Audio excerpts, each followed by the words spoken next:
The Sam Darnold market, does he have one? Yes. Yes. I mean, again, supply and demand at that position. There's probably, 7, 8, 10 guys you can win with, and then the rest are playing musical chairs. Sam Darnold is a good player. He put good tape out there this year. Now, you didn't love him out of college. I didn't. So I'm eating some crow with this on you. But because I loved him. Yeah, no, but I tell you what, Jordan Palmer has also taken his game to another level. Jordan has done a great job with him. He works with him as well as Josh Allen and some of those guys. So Jordan Palmer is like the quarterback whisperer. He does a great thing with those guys and down in Orange County. But yeah, Sam is going to have a market. To me, the franchise tag is at 40. You're probably negotiating somewhere off that number. So you're going, if it's a long-term deal, maybe you get him in the mid-40 range, maybe somewhere where Purdy's going to come in. Okay, Aaron Rodgers, would you sign him he doesn't want to play forever. Got a house in Malibu, Las Vegas. Pete Carroll's going to run the show. Chip Kelly, strong OC. You're the Raiders. 2 years, Aaron Rodgers. Interest you? Yeah, 2 years. Yeah. I mean, again, do I put Aaron Rodgers up from a skill set standpoint compared to the other 32 quarterbacks? He's certainly in the first half.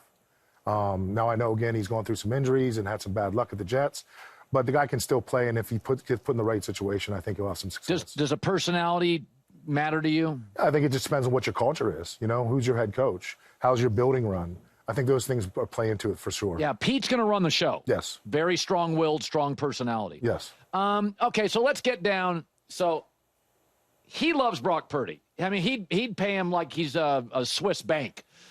I'm like, his career numbers against playoff teams aren't great. I think he's maybe the 13th to 15th most talented quarterback in the league. That's about 45 large. That's what Lynch offered. Yep.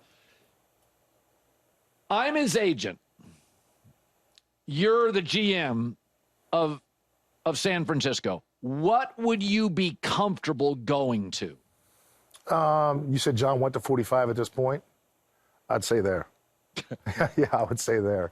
Again, now this is one of those situations where it comes down to the player's got to be smart enough to understand that he fits in that system ideally, okay? He has great talent around him. Kyle knows how to run the football extremely well.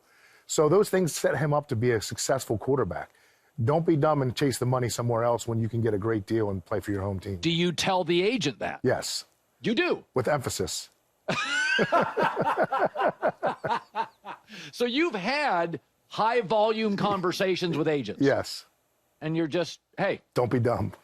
Don't be dumb. And by the way, people confuse contextualization with hate. Yeah. How do you preface it? Like, let's say you're driving to work and you got to talk to Brock Purdy's agent. Yeah. And you got to get kind of caffeinated because have you gone into calls knowing it's going to be is it an hour conversation? Is it 15? How do you prepare for that conversation? I mean, it depends on who the agent is, but you got to be prepared for some of these guys, particularly some of the more top, more experienced agents. You've got to be on your P's and Q's, and you got to be ready because they want to fight at all times. Okay. The Rams are pretty hard in negotiating. Yep. Stafford, you never believed Stafford was going to leave. Yep. But if you look at his contract, I can argue he's underpaid relative to the market. He'll be making less than Brock Purdy. Why do you think he stayed? What do you think that? Because I heard it went back and forth for about 3 days. Why? L.A., Sean McVay. Now, what do you mean by L.A.? It's a great place to live, good weather. He's lived in Detroit. He's in L.A. with a good coach. I think that he's got obviously an opportunity to get continually better players. Les will do a good job there drafting and signing players in free agency. He'll have a say in the whole thing. And, he's made $360 million in his career. So I think he can live on that. Yeah. He's got a nice little place in MB. Yeah. Smoke a cigar on that deck if you want to do. It's clean living. So now you are in a situation where you are dealing with it's the same job, but a better boss. Yeah. So when kids come out today. Yep. So I think a lot of people, I hear a lot of these things leaked. Kids are more arrogant, NIL. Is that what you're experiencing? No, I just think that you need to sort of start the recruitment earlier now because of the NIL stuff. What do you mean? Because you want to develop the relationship with the players earlier in the process because a lot of times you are a part of their NIL deals, okay, as an agency.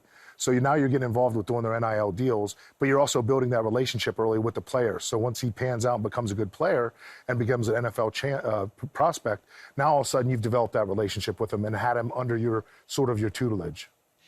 So I always had this. I had somebody tell me this years ago, an NFL GM. He said, we love drafting Mark Richt's players at Georgia because he hasn't squeezed all the juice out of them. Yep. Be careful about Nick Saban's defensive backs. Yeah. He's made them look better than they are. That Saban was such a great coach. People always said this about Jeff Tedford. Yep. He squeezed everything. There's no upside. Tedford got everything out of him. So do you notice when you're recruiting players for Clutch that there are certain programs where players are more NFL ready? 100%. I will tell you who does a great job with their players is Ohio State. That program is run, I mean, it's run extremely, obviously national champions, but those kids are so mature, and by the time that they get through that program, if they can make it through the program, they are NFL ready and they're ready to go into the real world. Do you think it's because of the intensity of the program? I think that, and I think they teach a lot of life lessons there. I think they do a lot of things off the field that are teaching these young men how to be, sort of adults. Like what? What do you think? I think just the life skills, just whether it's, now with the NIL, how to handle your finances, how to sort of make a brand, a name for yourself, those sort of things that I think are, again, great for these kids for life. What a fun job. It's great. Isn't it? Do you, okay, one more player. I don't like to be critical of young guys, but Mel Kiper told me years ago, nobody lies more than agents and GMs 2 weeks before the draft. No doubt. And there are certain people that are being pushed to me. And like, for instance, I watched a lot of Jackson Dart. Yeah. I think he's a fourth rounder. I'm being told he's a first rounder. A former general manager. What do you like? What would worry you? The things I like, I think you can argue that he's checked a lot of the boxes in terms of playing well at the Senior Bowl, doing some good things at the Combine, throwing well there. I think he interviewed well with teams from what I hear. Yet at the same time, you always have to rely on the tape. Because, again, I say this all the time. We go out in the fall and we fall in love with the player and then confuse ourselves in the spring. Because we've got to remember that the things that you see on tape in the fall are what really matter. Now, all of a sudden, we're worried about the 3-cone. Well, we don't run a 3-cone at 1 o'clock on Sunday.